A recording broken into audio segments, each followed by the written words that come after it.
สวัสดีเนาะสวัสดีหมู่เพื่อนเนาะทุกคนมื้อนี้เฮาสิพาทุกคนเนาะ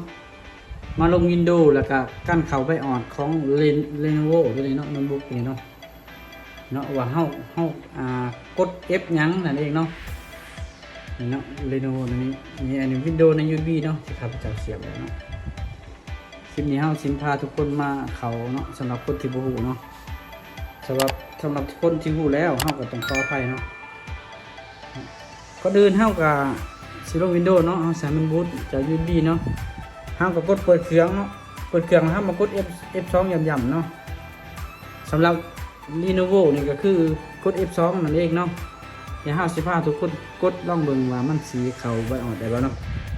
กดเปิดเครื่องปึ๊บเนาะกด F2 ย่ำๆเนาะ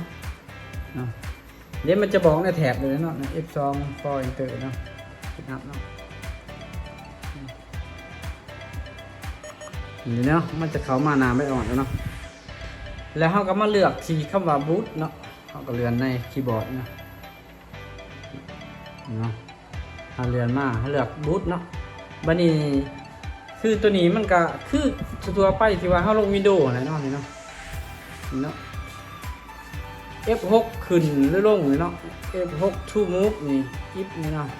นี่ F6 ตัวอย่างเขากด F6 หน่อยเนาะ F6 มันสิลงบ่เนาะF5 เนาะบัดนี้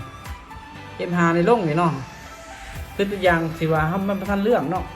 เฮาจะให้เฮาสิลงผ่าน USB เนาะมันเห็นแล้วเด้นี่เนาะWindows ใน USB ตัวนี้เนาะนี่เนาะตัวอย่างมันอยู่หลุมเนาะอยู่หลุมเฮาสิกดขึ้นเทิงเฮากด F6 เนาะ F6 มันขึ้นไปที่1เองหลังจากนั้นเฮากด F10 คือกันเนาะทั่วไปนั่นแหละเนาะหลักๆพื้นฐานก็คือ F10 เนาะนี่เนาะเฮากด F10 เลยเนาะนี่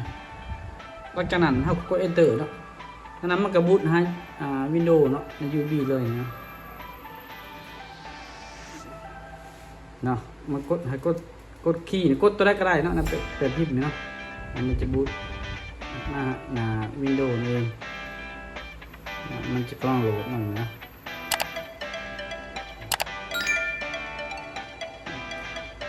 สำหรับวิธีการเข้าใบออดเพื่อติดตั้ง Windows เนาะ